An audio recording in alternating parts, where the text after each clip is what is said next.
Bem-vindos ao Conexão CrossFox, muito especial mesmo. Hoje a gente está fora da nossa série, mas nós estamos na série da MPD. MPD, Mauro Piccolotto Dottori. Olha que legal. Falei certo? Falou. O Mauro é sócio fundador dessa empresa espetacular que atua em vários setores de São Paulo, mas basicamente em Alphaville. Nós vamos conhecer um pouco da história da empresa e também do Mauro. E querendo começar a história, Mauro, você é italiano, né? Você veio muito jovem para o Brasil, portanto seu pai também é italiano. Quando seu pai chegou, o que ele fazia aqui no Brasil? Vamos falar o seguinte, eu sou quase italiano. Quase. Na realidade, eu sou neto de italiano por parte de pai e bisneto por parte de mãe. Então, quase italiano. Você não nasceu na Itália? Não, nasci na Itália. Ah, eu imaginei que você tivesse nascido. Não. Pelo nome, né?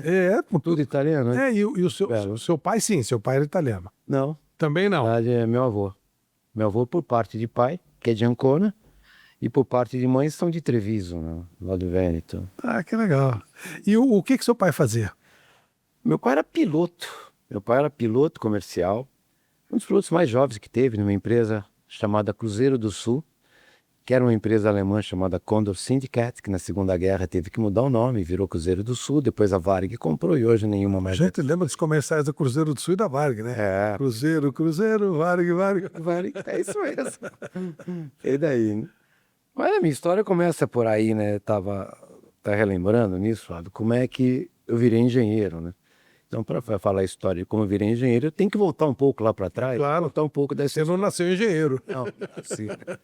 Então, meu pai, depois de ser piloto, quando nasceu meu irmão mais velho, meu avô pediu para ele, recomendou que ele parasse de voar, porque era uma aventura. E é verdade que era uma aventura. Ele falou, quem tem razão. E ele foi ser sócio de um tio. Meu pai, aquelas famílias italianas eram todas grandes, foram duas partes, acho que na família dele eram 7, se não me engano, que até que era pequena para a época, né? Esse meu tio era um engenheiraço. Na época não tinha escola de engenharia. A primeira escola de engenharia foi a Nacional do Rio, hoje Fundão, então, o FRJ, né? E eles faziam estradas. Meu pai é um engenheiro nato, apesar de piloto, um cara muito bom em ciências exatas, matemáticas. E cresceram muito. E cresceram, e quebraram. Então, nessa época, eu era adolescente. Como é que aconteceu isso? O que houve?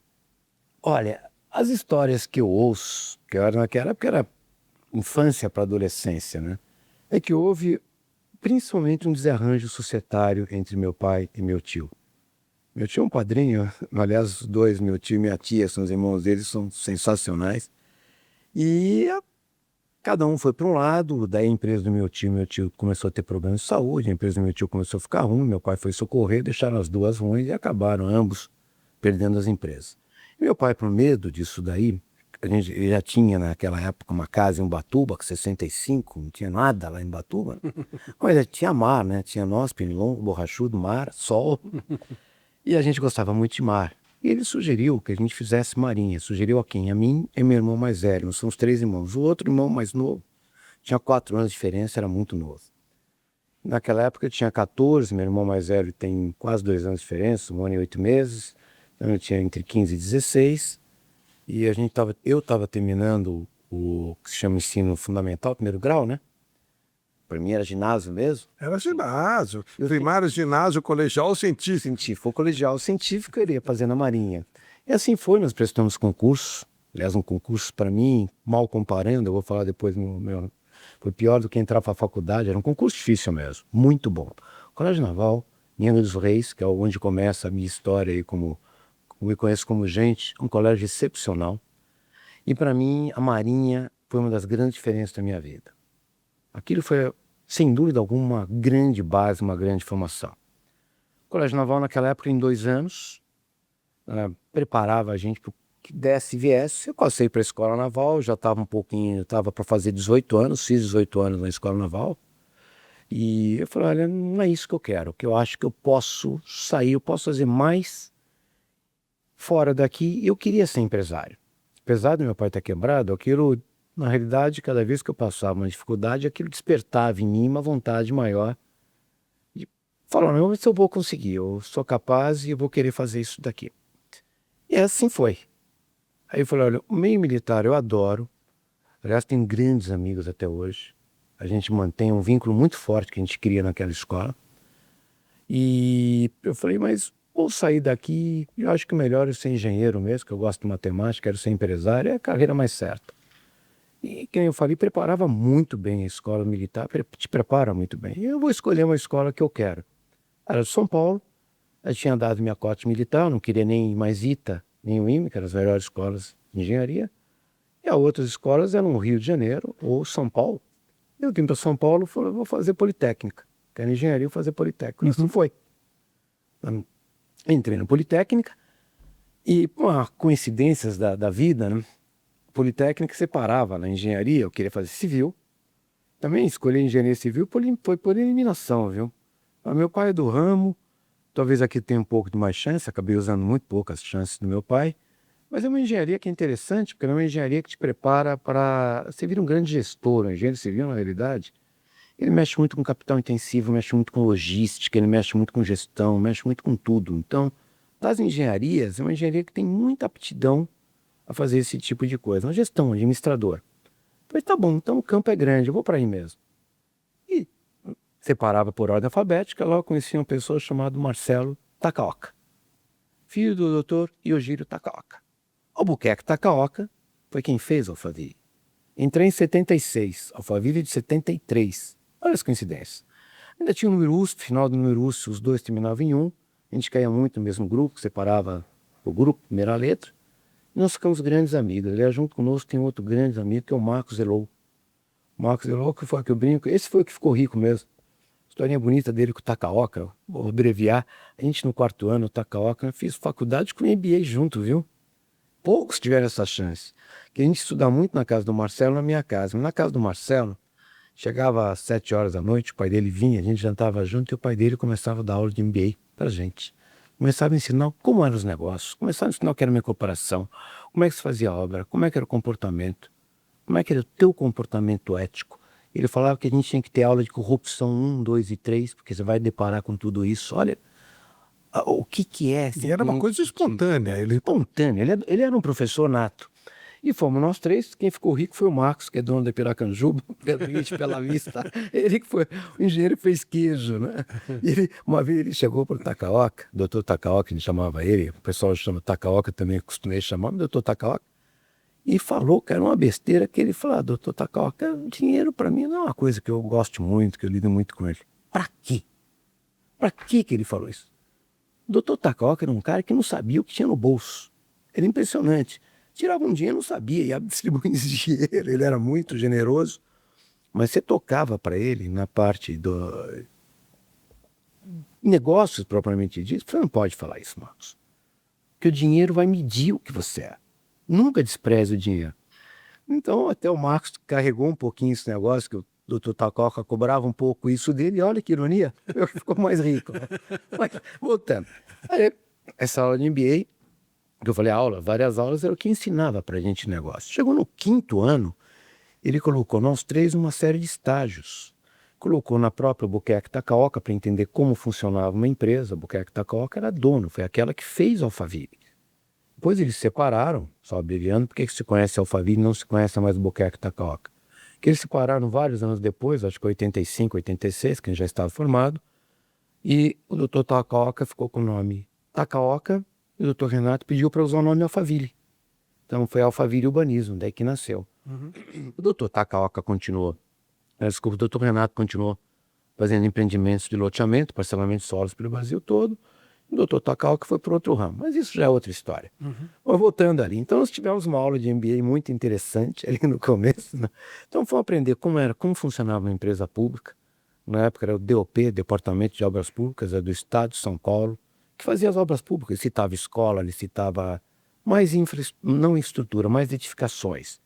Fomos conhecer o que era uma empresa de publicidade.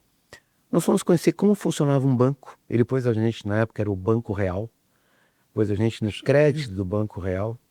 Eu nunca mais me esqueço como essas aulas de MBA funcionam, né? Tinha um diretor chamado Luiz Henrique Jongo.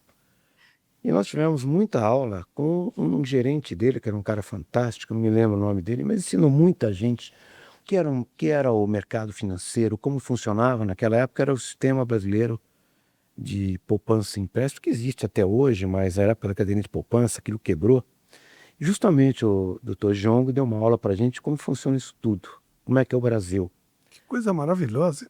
Eu vou te falar essa aula porque essa é muito interessante. Imagina que você está jogando basquete, você está com a bola na mão, você vai incestar o juiz, que é o governo, virou futebol, bola na mão na área, pênalti, tomou um pênalti.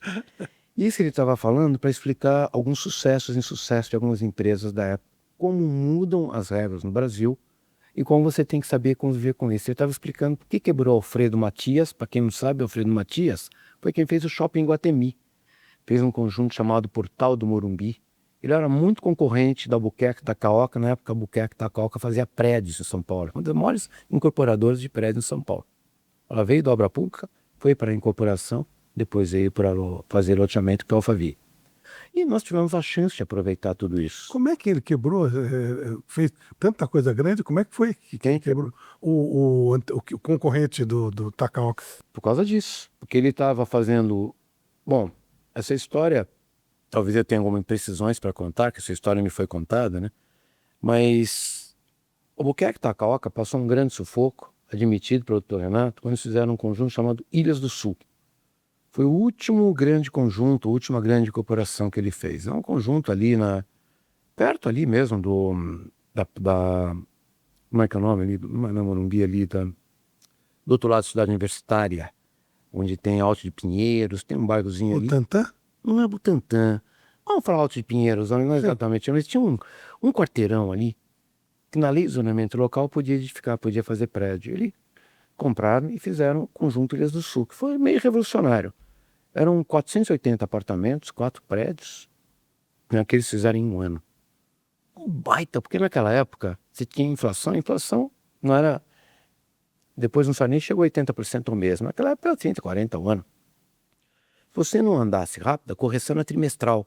Você perdia muito dinheiro em não fazendo rápido, não tendo medição, que daí você perdia toda uma correção. Era um desastre. Então tinha que realmente largar a linha, um pouco diferente de como hoje o mercado financeiro se moldou, nós nos moldamos ao mercado financeiro. E ele quase quebrou com aquilo, porque era muita oferta, todo um problema desse daí de financeiros, de se não vende na hora, se demora muito para vender, não tem a correção, a dívida dele subia.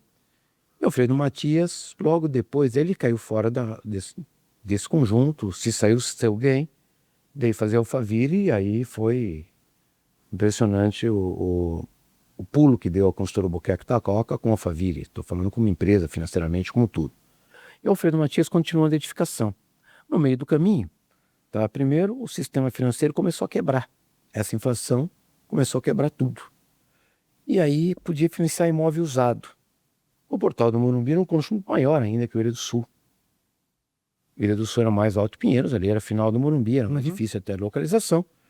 E aí foi que parou de financiar imóvel usado. Ele estava aceitando imóveis usados para poder vender um imóvel novo. Esse foi um dos motivos. E o mercado já estava deteriorando. Isso acabou de quebrar. Foi por essa aula. Deus, essa troca de mudança de regra. Mudança de regra no meio do caminho.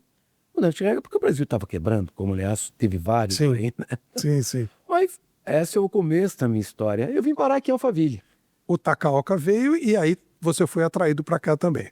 Na realidade, por causa da Politécnica, né, que a gente estava estudando junto. Sim. Como eu te falei, 73, nós entramos em 76. Quando eu vim para cá, o Alphaville já estava pronto. O Alphaville empresarial já estava pronto. E aí eu comecei a crescer vendo muita influência do Takaoka e do Dr. Renato também. Mas como eu estudava mais com o Marcelo, naquela época era o mais próximo do pai do Marcelo, ele estava acabando a Aldeia da Serra. A Aldeia da Serra foi em 1980, me formei em 1980, quando inaugurou. Eu comecei fazendo casas lá, porque o Dr. Takaoka nunca recomendava ninguém. Falou, é um problema você recomendar alguém. Quando você recomenda alguém, você é padrinho. Se dá algum problema, aquele a quem você recomendou vai te cobrar. Claro. Isso já deve ter acontecido na vida dele, não deixava mais. Né? A mim ele deu a chance, eu agarrei essa chance, e é assim que eu comecei.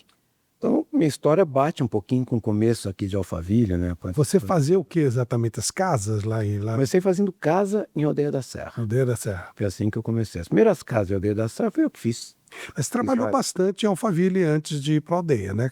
Fiz aqui, a primeira casa mesmo que eu comecei a fazer, comecei fazendo casas aqui em Alphaville. Então essas casas tinham uma grande característica, eram casas, vamos falar assim, luxuosas, né? Uma média alta, não eram super casas, mas casas que vocês conhecem daqui, com um nível de acabamento muito bom, uma época de muita inflação. A primeira casa que eu fiz foi no Alphaville 1, um casal chamado Carlos e Gregória Mutchler, que são amigos deles até hoje, na Alameda Moscou. Eu lembro muito bem que hoje é a divisa aqui com Alpha Plus, aqui com outros lugares, né? E assim foi. Só que depois daqui eu fui para a Aldeia da Serra por causa do Dr. Takaoka. E eu fazia mais casa lá do que casa aqui. Então tinha uma casa no 1, tinha uma casa no Alphaville 2, depois lá sempre fiz. Depois fui continuando. O arquiteto dele, que era o Reinaldo Pestana, me apresentou para uma outra pessoa que eu tive alguns pais na vida, né? Tem que ter sorte, né? Claro, claro. Um outro pai na vida, além do Dr. Takaoka, além do meu pai natural, meu avô materno, que foi uma tremenda figura na minha vida, Takaoka, meu pai, Arthur Castilho. Quem é o Arthur Castilho, já falecido? Dono da Tamboré. O arquiteto dele naquela época era o próprio Reinaldo Pestana e José de Almeida Pinto.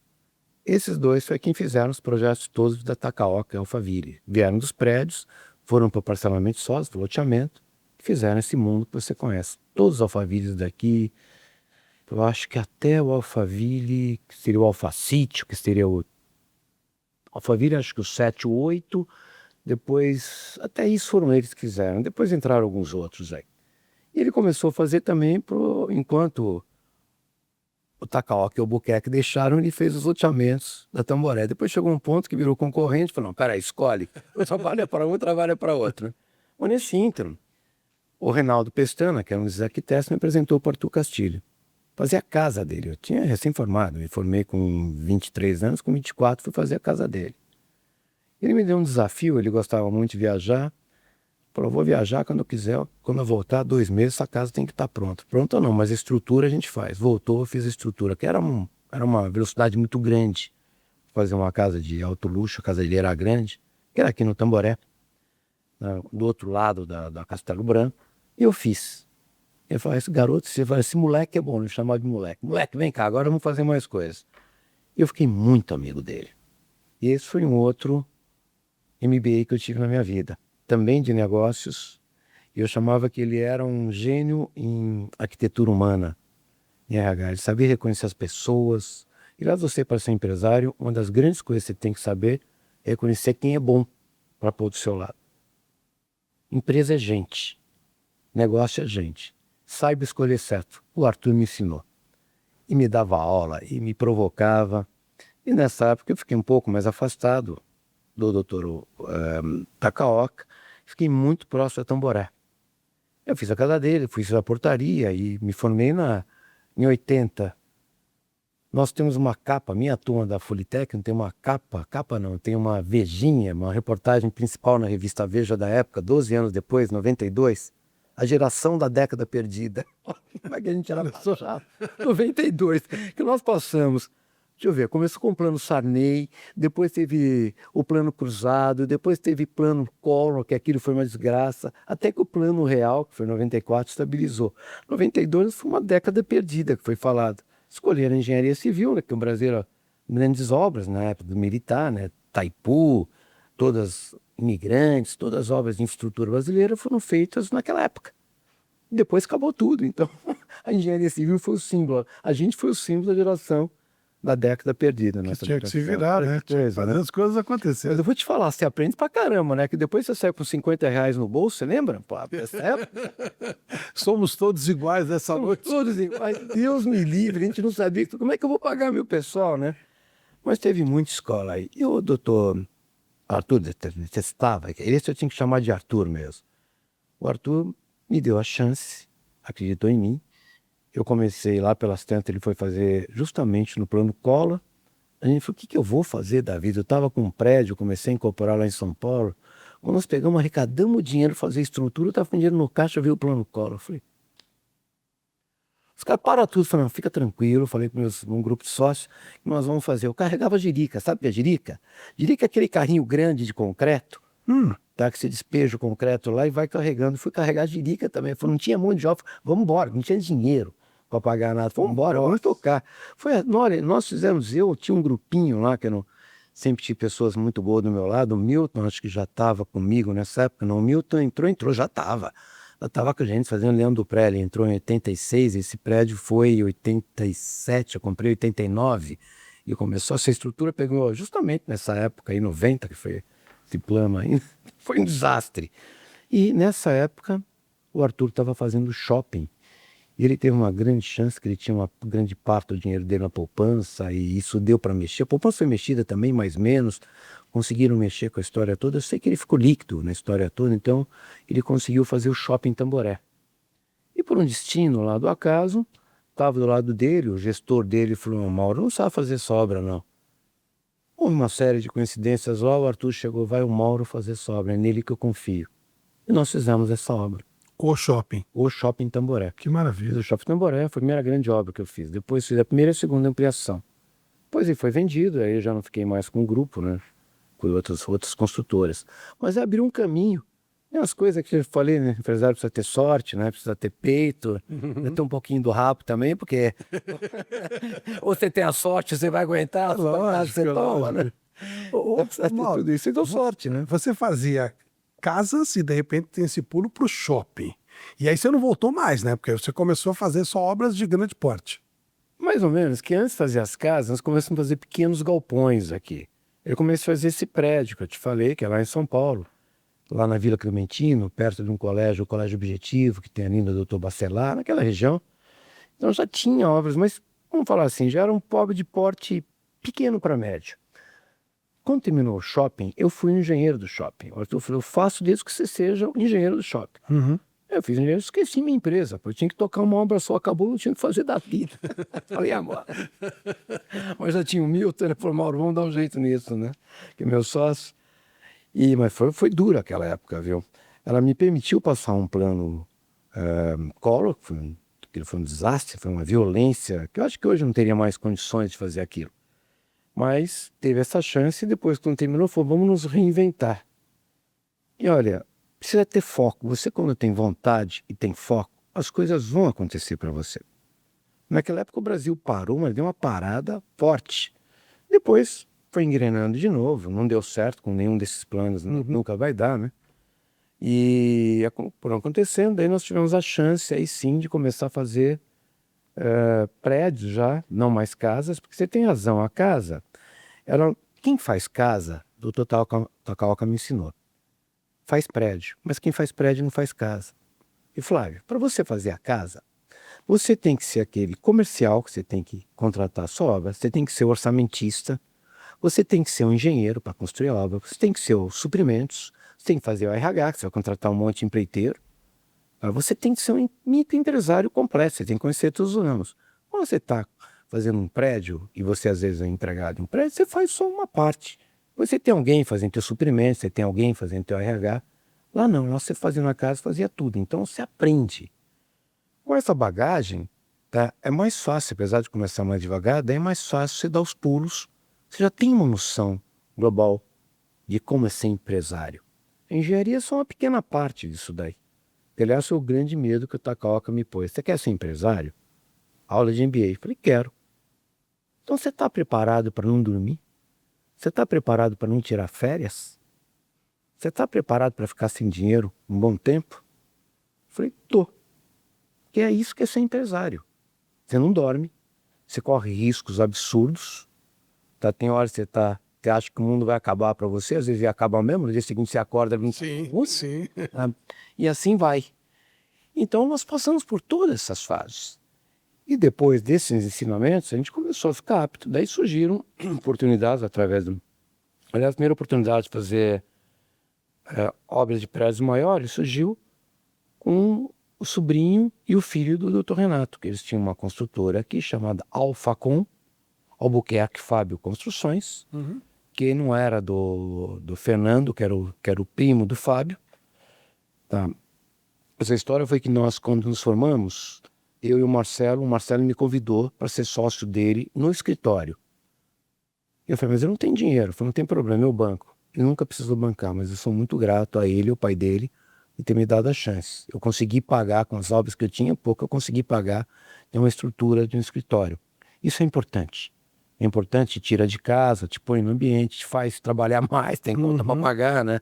Te dá um ambiente empresarial para você começar a trabalhar. E um ano depois, voltando um pouco para trás na minha vida, nesse mesmo escritório, o Marcelo veio me pedir a permissão, como se precisasse, mas do jeito que ele era, sou muito grato, mas com a gentileza dele, com a postura dele, ele não teria feito diferente. O escritório era dele, eu estava lá pagando, dividindo a conta com ele, mas era tudo ele que fez, contrato no nome dele. Será que o filho do meu sócio, do meu pai, e o sobrinho poderiam ficar conosco? Marcelo, você não precisa pedir, pô, a casa é sua. E ficaram no mesmo escritório o Fábio e o Fernando Albuquerque. O Fábio é filho do Dr. Renato, o Fernando é o sobrinho dele. E eles tiveram uma carreira um pouco diferente. O Dr. Renato deu para o Fábio já uma construtora, deu não, né? Formou com ele uma construtora e ele começou a fazer prédios aqui em Alphaville, junto com o Fernando.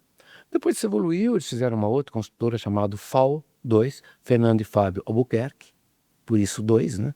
FAL2, né? E começaram a fazer prédios aqui em Alphaville e eu comecei a fazer mão de obra, empreiteiro de mão de obra para eles. E já tinha escala, fiz bastante prédio aqui para eles. Até um ponto que eles falaram, não, agora você não vai mais fazer prédio para mim. Tá ficando grande, vai virar meu concorrente. Eu falei, tá louco, pô, se eu tô empreiteiro, eu vou virar concorrente? Não. Foi a melhor coisa que me fez. Que quando ele fez isso, eu falei, bom, agora eu vou virar incorporador. Agora é. Provocou, agora eu vou. Então toda vez que tinha um desafio, em vez de baixar a cabeça, eu ia para cima desse desafio. Eu falei, então tá bom. E nós lançamos um prédio, essa história interessante, que falou, você vai lançar um prédio, né? Eu falei, mas eu vou lançar um que é em frente ao clube, né? Começou a ver meu projeto, começou a contar, não, Fernando, te fala que são 60, um prédio pequenininho, são 60 apartamentos. Você quer concorrer comigo? Eu falei, tá bom. Saiu daquilo lá, falei, pessoal, larga a linha, vamos lançar e vamos lançar antes. E foi um sucesso, lançamos e vendemos. E isso foi indo, então já não era mais empreiteiro, já virei incorporador nessa época. Sempre tendo duas partes, uma era a parte da construtora e a parte de incorporação, outro negócio diferente. Estava começando esse negócio. Isso foi 89, 90, foi, aliás, mais 99. 89 foi o shopping, 99 eu comecei a virar incorporador. E nessa mesma época, a Tamboré estava abrindo a Avenida Marcos Penteado. A avenida está exatamente atrás da janela, tem um monte de torres. Você deve ter visto quando você chegou aqui, Sim. a gente só vê os picos dela. Aqui era a Avenida Marcos Penteado. O Arthur Castilho chamou a Fernandes Mera para vender aquilo. E chamaram na época as grandes incorporadoras. Cirela já existia, a Company, que hoje não existe mais, a Gafisa, a Brookfield, que hoje é Tegra. Ninguém quis, porque aquilo lá não tinha nem avenida, não tinha nada. Era uma estradinha de terra desse Que tamanho. abrir tudo. Como é que eu vou empreender, fazer um prédio aqui no meio do caminho? Ninguém quis. Eu falei, daqui que eu faço. Até a própria Fernandes Mera falou, acho que o Mauro não sabe fazer isso. O Arthur chegou para mim, moleque, eu confio em você. Tô aqui o contrato. Não vá fazer errado comigo. Eu falei, jamais. Foi um sucesso, Flávio. E a gente conhecia Alphaville. Eu era daqui. Eu sabia a demanda que tinha de mercado aqui. E eu aprendi uma coisa com o Takaoka. Ele chegava pra gente e fazia isso. Você sabe o que é isso? E a cara de interrogação nossa aumentava. Isso é a sorte. Ela faz isso. Quando ela passar aqui na tua frente, você tem que saber, você tem que olhar e tem que pegar a sorte. O vulgo cavalo selado. Montou. Se perder, não tem problema. Ela vai fazer isso, ela vai voltar. Se você pegar umas 3 ou 4 vezes, você vai ter sucesso na tua vida. Essa foi uma das minhas sortes. Eu já falei as outras, né? Uma foi o Takaoka, outra Arthur Castilho, a terceira, ele está fazendo esses prédios todos, abrindo todo esse mercado enorme que teve aqui. Ninguém queria, fui lá, peguei, ele deu exclusividade para a gente fazer os prédios e tinha uma outra empresa chamada Rodobens que começou a fazer casas. E tinha mais procura que meus prédios. Mas meus prédios potencializavam melhor o terreno dele. Pagava melhor o terreno dele. Então falou, você vai fazer prédio, Rodobens vai fazer casa. Foi uma delícia. Foi um período que nós fizemos um monte de prédios, abrimos a Avenida Marcos Penteado. A avenida não tinha nada para lançar o primeiro prédio. A Folha de São Paulo estava aqui, ele teve que fazer já tinha avenida aberta na terra, vamos falar assim, ele fez uma pistinha de 4 metros de largura só para os caminhões da Folha entregarem, que a folha gráfica dela é aqui, né? Foi assim que nós começamos. E esse primeiro prédio foi uma demanda impressionante. Nós temos vários prédios. Aí nós viramos incorporadores, sim, de maior porte. Você falou várias vezes a palavra sorte, claro, ela faz diferença sim. Mas eu gostaria de acrescentar uma outra, palavra coragem, porque o seu pai quebrou. Você não ficou com medo em nenhum momento? Todos. Primeiro, para você ser empresário, você tem que ter vontade. Todo mundo não é para ser empresário. Para você querer, você atingir alguma coisa, a primeira coisa é querer aquilo lá. Eu queria. Eu estava num ponto, eu estava num ponto mais baixo. Você tem uma ideia? Minha mãe não é mais viva hoje, mas minha mãe tinha um problema psiquiátrico, não é nem psicológico, muito grave, ela era bipolar. Uma coisa assim fantástica, porque era, para quem convive com bipolar em alta escala, uma doença já ruim, grave, ver o que é. Que um dia ela chegava, me abraçava, era a coisa mais meiga, outro dia ela, sem querer, ela vinha me agredir fisicamente. Eu falei, o que eu fiz? Era assim. Então chegou um ponto que eu falei, não dá para viver com a minha mãe, eu estava acabando a faculdade. Isso começou a ficar ruim, meu pai quebrado. Meu pai foi morar num apartamento emprestado por um tio meu, que é um tio de coração, tio de não é sanguíneo, mas aqueles tios são seus tios de verdade, né? E que era no centro de São Paulo, que era na Senador Queiroz com Casper Liber. Era eu, meu pai, as prostitutas e os trombadinhos. Eu trabalhei um pouco lá nos anos 70, 80, tinha que ir embora antes de anoitecer. Não, quando eu parava o carro na rua, a única coisa que eu tinha era um carro.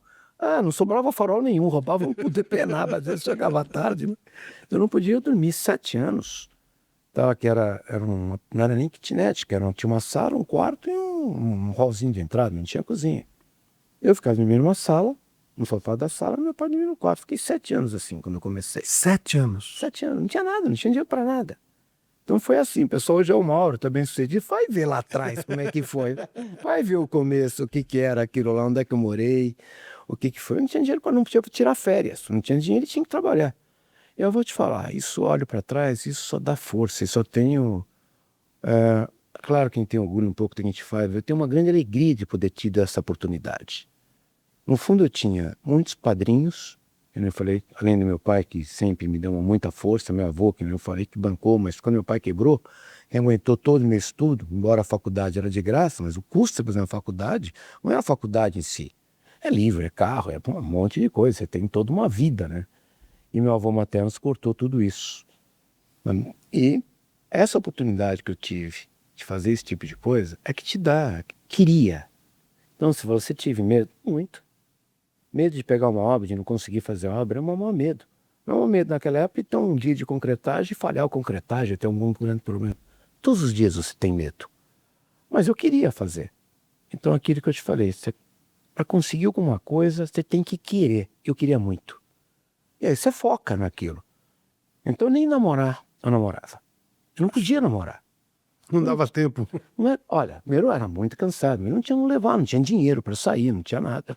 Então, ficar quieto, saía, evidentemente, tinha umas alegrias, tinha tudo isso, mas não tinha nenhum compromisso sério, eu deixava acontecer. Começava a ficar sério, eu cortava. Falei, não dá. Então eu foquei em ser empresário. Eu falei, vou recuperar tudo aquilo que meu pai perdeu. Agora você fala assim, eu tive vários padrinhos. Você teve ou você buscou? Aí até plagiando música nós citamos a época dos anos 60, quem sabe faz a hora, não espera acontecer. Você fez a sua hora. A música é muito verdadeira, mas você lembra disso que eu falei para você? Sim. Essas são as sortes.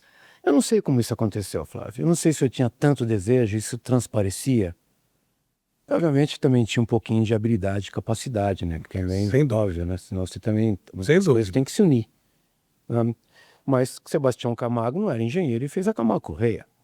As grandes empresas de engenharia não eram engenheiros que fizeram. Foram pessoas que tinham muita vontade, muita capacidade, muita força de vontade e trabalho para vencer. Assim, né? E obviamente tinha habilidade, inteligência natural. Claro. Foi assim. Eu tive um preparo muito forte em termos científicos, em termos escolar. Marinha, Politécnica, também parei aí. Depois fiz alguns cursos de especialização, mas não fiz nenhum MBA, também fiz antes. Você escuta a caoca? Fiz durante a faculdade, né? E aí foi. E esses medos fazem partes. O padrinhamento, quem veio, se foi o padrinho que foi eu que busquei ou ele que me viu, não sei te falar. Eu sei que tudo estava propício a que isso acontecesse. O que o Takaoka, sem querer, eu sendo amigo do Marcelo, é muita coincidência também. Tem sorte na vida, né? Que nem eu falei. Mas por que eu fiquei lá com ele? Porque ele quis me ensinar, porque ele apostou em mim. Que ele nunca recomendou ninguém e a mim recomendou que algumas pessoas fizessem casas comigo. É mais que sorte, né? Alguma coisa tinha ali Claro, também, né? claro. Então tinha. Arthur Castilho, depois que eu fiz a casa deles, por que ele confiou fazer o shopping dele? Por que ele me deu a confiança de empreender, de ser alguém que nunca tinha sido um grande incorporador, começando a fazer incorporação, começando a aprender o negócio e deixou desenvolver tudo aqui. Por outro lado, Mauro, eu entrevistei o Milton, seu sócio, e ele fala com carinho a seu respeito, da mesma maneira que você fala do Takaoka. Você retribuiu aquilo que você recebeu também. Em que sentido, Sofia? Você trouxe o Milton, você deu a ele a chance que você recebeu. Ah, tá bom. Pensei que você estivesse falando do Takaoka. O Takaoka, a maior retribuição que ele gostava é de ver que quem me ensinou teve sucesso. Sim, Então, pouco, evidentemente, eu pude retribuir a ele. O Milton é um caso muito especial, né? O Milton eu conheci em 86, veio através de um grande amigo, que foi meu padrinho de casamento, que é um primo dele, Hamilton Prado, já não está mais entre nós também, por causa de Ubatuba, por causa da vela. Eu gosto muito de velejar e eu comecei a velejar vários caminhos, eu acabei velejando com o Hamilton Prado, eu era o imediato dele, né? Vamos falar assim. E nós ganhamos muita coisa, ensinei para ele muita coisa de vela, e fiquei muito amigo dele. E lá pelas tantas ele viu que eu estava crescendo também. Falei, Mauro, você não precisa de engenheiro? Eu falei, estou precisando sim. Eu tenho um primo que, você não quer conhecê-lo? Era o Milton. Olha que coincidência. Eu já tinha tido alguns engenheiros, e o Milton foi um encarne, né? Foi uma coisa impressionante. O Milton é uma determinação, era o outro também, que é a mesma coisa. Se bem que o Milton veio numa outra condição, né? Enquanto eu estava todo quebrado, a família dele já era melhor um pouquinho, né? Mas não interessa, isso é o de menos. O que interessa é que ele queria também, de uma certa forma, fazer o que eu queria fazer. Ele queria ser empresário, acreditou em mim também. Obviamente viu uma determinação, é isso que eu vejo, né? E, nossa, o Milton era uma coisa impressionante, uma força de trabalho, uma inteligência e uma idoneidade. Então nós viramos um encarne mesmo na história toda. E ele começou como meu engenheiro e virou meu sócio, né? É uma pessoa, pergunto se eu tenho carinho, muito. Carinho, respeito e gratidão a ele. Que não é fácil, né? Eu queria que você dividisse um pouco a gente da sua MBA com o Takaoka, porque ele foi quem desbravou essa região de São Paulo. Como é que era aqui? Ele chegou a contar para você como é que era essa região que hoje a gente vê, é um progresso, é linda, casas maravilhosas, enfim, condomínios lindos, prédios. Mas como é que era aqui? Perguntei para ele, perguntei para o Arthur Castilho também. Né? O grande dono de áreas aqui não era o Takaoka não, viu? Era o Arthur Castilho, era Tamboré. Mas falando sobre eles, mas o desenvolvedor foi a Takaoka, sem dúvida alguma. Aqui era um conjunto de sítios, uns sitiantes que tinham aqui. Eles compraram grandes áreas, o Takaoka, o Arthur Castilho já era dono, que ele herdou a fazenda Tamboré da família Álvares Penteado. E o Takaoka comprou essa área, trouxe também na época um fornecedor dele chamado Jubran, que é uma outra grande área que tem aqui, mas a alma daqui foi Takaoka. Então isso aqui que era um monte de sítios. E ele veio com esse projeto, ele começou a estudar. Eles tinham uma flexibilidade, ou o que é que o Takaoka. Eles começaram fazendo topografia. Aliás, na aula de MBA, ele me perguntou o que eu iria fazer da vida quando eu falei que iria ser empresário. Falou uma coisa que eu não te contei, mas falo agora. Como é que você pretende fazer isso? Ah, doutor, eu pretendo trabalhar, sair, não tinha dinheiro, né? Trabalho em alguma empresa aí, 2, 3, 4 anos depois. Junto um pouquinho de capital e vou abrir minha empresa. Ele falou, você está errado. De novo, minha cara de interrogação. Estou errado? Por quê? Você quer? Ele falou aquilo que eu já te falei. Não vai dormir, tem que saber vender, tem que ser marqueteiro, tem que conhecer, tem que ser empresário, tem um conjunto de coisas. Não vai ter férias. Está disposto? Estou. Começa já. Você não vai trabalhar em empresa alguma, você vai começar já. Como é que eu faço isso? Como eu fiz? Você achou que eu comecei rico? Ele começou sendo topógrafo. Fazendo engenharia sendo topógrafo. Ele e o sócio. Na topografia, conheceram um outro, todo mundo tem padrinho, viu? Claro. Começaram a olhar para eles, os dois muito sérios, engenheiros recém-formados, mas sérios, competentes. Vou te dar uma casa para fazer. Eu lembro que ele fez uma pergunta, essa é interessante. Esse senhor que deu uma casa para fazer, falou, 2 casas, falou, olha, vai precisar fazer um poço, que não tinha, bem antigamente, né? Não tinha água potável, tinha que abrir o poço. Onde é que vocês acham melhor fazer o poço? O Tacauca foi isso, eu não vou nem responder. O meu sócio ainda falou, vamos fazer talvez longe da fossa, né? Ele falou assim, acho melhor fazer no meio das 2 casas, que serve para as 2. Aquelas coisas que a gente aprende, viu? Claro. E como, né? E ele falou, eu comecei assim, com a cara e com a coragem. A gente não era rico. Fala que o meu sócio era rico, que o doutor Renato era rico. Não era. Nós começamos, você vai começar igual. A chance sua é igual a chance que eu tive. 1978, alguma coisa. Chegou em 86, depois desses vários planos, Brasil indo para baixo, falei, já não é a mesma coisa. Mas quando eu saí, ele falou, a mesma coisa. Você vai começar com a cara e com a coragem. E foi assim que eu comecei. Com a cara e com a coragem. Eles também tiveram padrinho. Também tem. E aí estamos. Claro. E o Milton veio depois, e a história eu te contei. Mas como é que era aqui, voltando à história de Alphaville? Então, eles tiveram esses sonhos, eles foram muito ecléticos, vamos falar assim. Então, eles começaram com topógrafo, foram sem construíram casas, depois começaram a ser empreiteiros de obra pública, fizeram muita escola.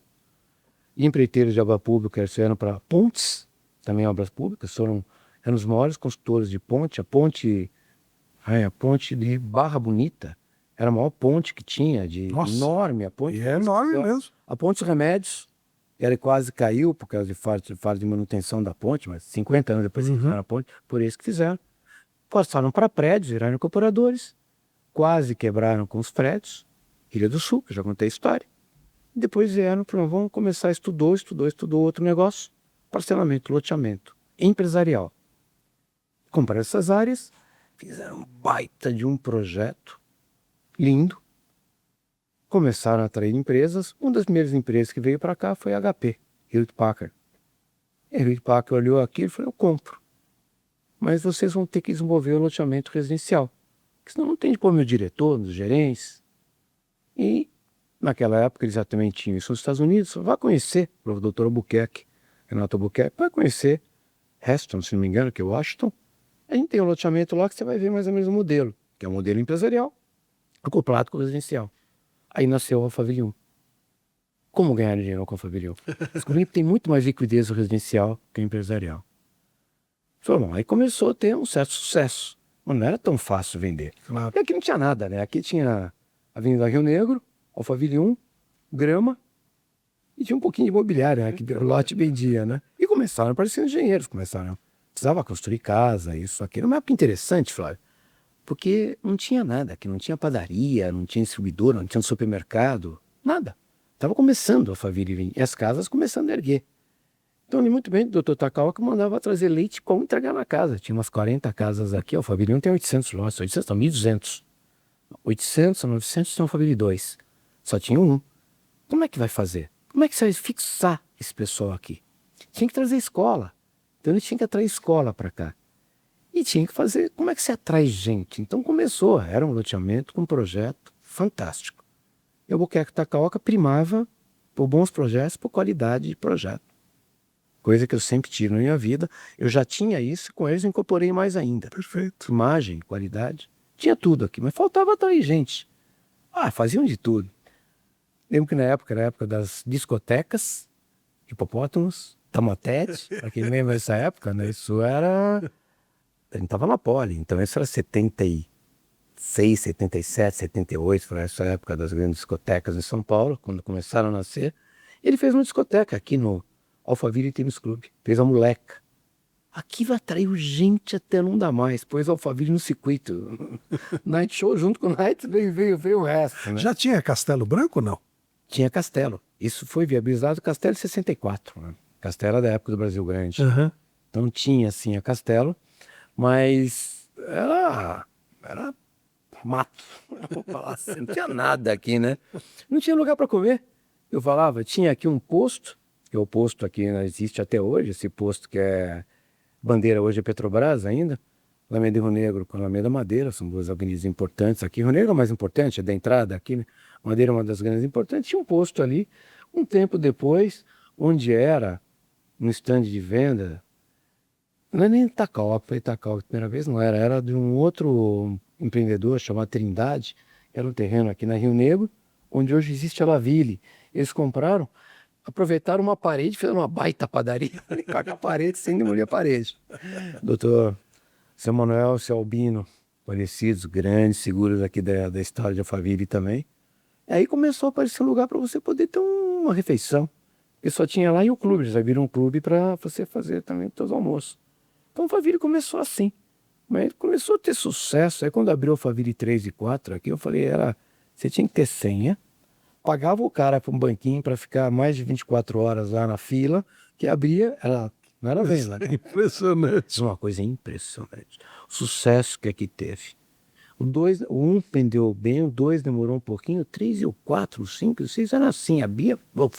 E quem estava nessa fila provavelmente ganhou dinheiro, valorizou muito. Ah, com certeza, porque senão não estava sentado lá para cá, sem para alguém sentar nele, ficava lá, né? Parecia esse show, sabe, quando você vai no show? Sim. Era igualzinho. Que coisa sensacional. Que sucesso que foi isso. Ô Mauro, e o tempo passou, hoje você tem uma imobiliária, uma construtora espetacular, imobiliária não, construtora fantástica. Tem imobiliária Então não errei. Uma incorporadora, enfim. Hoje você é um homem de um sucesso enorme. E a gente entrando aqui na sua sala, vê troféu de ponta a ponta. Qual é o mais importante? Se é que dá para dizer que um é o mais importante. Bom, em primeiro lugar, eu não sou nada disso, tá? Se eu tenho um pouco de sucesso, sou empresário até que posso falar que tive sim um pouco de sucesso, mas a gente olha, quem olha de fora, né? Vê muita coisa, não é nada disso, Flávio. A vida não é humildade falsa não, mas eu não sou muito pequeno em relação ao mercado que a gente tem aqui. Então, graças a Deus, tenho uma posição bem consolidada, tem imagens, faço questão. Sim. Que se fizer, faça bem feito. E o que você prometer, prometa menos, entregue mais. Então, nós sempre nos baseamos por isso daí. Mas voltando aos prêmios aqui, o que é mais importante? O que faz empresa? Gente. A empresa só existe por causa de gente. Quem é o Milton para mim? Aquele que eu falei. Gente. Grande amigo e tudo mais. Meu sucesso só se deve porque eu tenho pessoas do meu lado que eu pude atrair, pude levá-las juntos e elas me devolveram. Então, se perguntar os prêmios que eu mais gosto, tem aqui acho que uns 8 ou 9 prêmios de melhores empresas para trabalhar. Isso hoje acha Great Place to Work, que tem também. Ganhamos da FIA, a gente ganhou quase todos que nós participamos. Todos que nós participamos, nós ganhamos, exceto o primeiro, e depois nós nunca mais perdemos. Isso me dá muito orgulho. Gente, o meu pessoal que me dá mais orgulho. Que coisa bonita. E esse aqui, que está na frente? Bom, esse é um prêmio empresarial, né? Isso mostra. É prêmio de gente também, tá? Mas esse prêmio, a gente tem mais alguns aqui, que são os prêmios Master Imobiliário, que o nome já diz, né? Então são dentro dos ramos imobiliários, aqueles que tiveram mais sucesso. Temos alguns prêmios. Esse prêmio é uma festa muito bonita, é promovido pelo Secov, junto com o Estado de São Paulo, principalmente. Depois tem os patrocinadores. E esse prêmio, por acaso, que está aqui na minha frente, nós ganhamos melhor gestão de RH. De novo, gente. Me perguntaram, dos prêmios, qual que você gostaria de pôr aqui na frente? Põe um prêmio de gente. Coisa boa. Esse é um deles. Mas esses outros têm prêmio de melhor empreendimento do ano, né? Que foi um empreendimento aqui, que chama-se Resort Tamboré. Foi nós aprendemos aqui os terrenos. O Arthur Castilho era meio atrevido.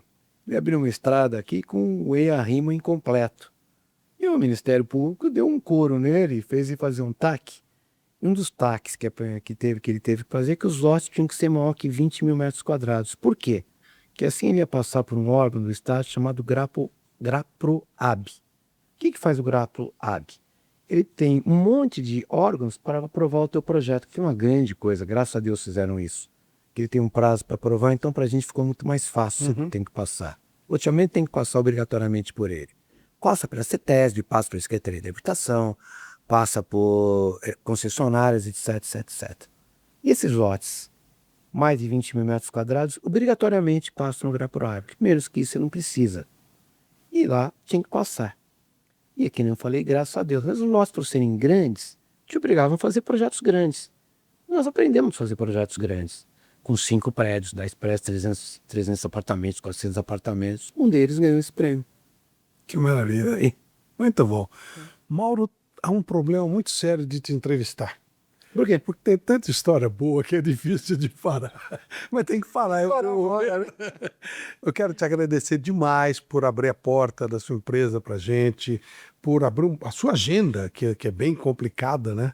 E te agradecer muito e, olha, sinceramente, é uma história linda, uma história que merece ser dividida, por isso que o Conexão CrossRock está aqui. Parabéns, parabéns pelos momentos sem sono, pela coragem, pela sorte, pelos padrinhos e pelo sucesso, e que Deus continue abençoando você e sua empresa por muitos anos. Ah, Flávio, a gente não é nada sem gente, né? Então, acho que eu estar aqui é uma prova. Você está indo aqui comigo é uma prova disso. Acho que quem tem que agradecer sou eu. Obrigado. Obrigado ao CrossFox por me dar a oportunidade de dividir um pouco com vocês, um pouco do que eu acredito, um pouco da história. É um papo sempre gostoso, né? Muito A bom. gente não está falando de negócio, né? É verdade. Todo mundo está falando de vida, né? Então, se me deixar, não tem fim. Obrigado, Mauro. Obrigado. O Conexão CrossFox muito especial fica por aqui. Vocês conheceram um pouquinho da história do Mauro Piccolotto Dottori e da sua MPD, uma empresa espetacular. Um abraço.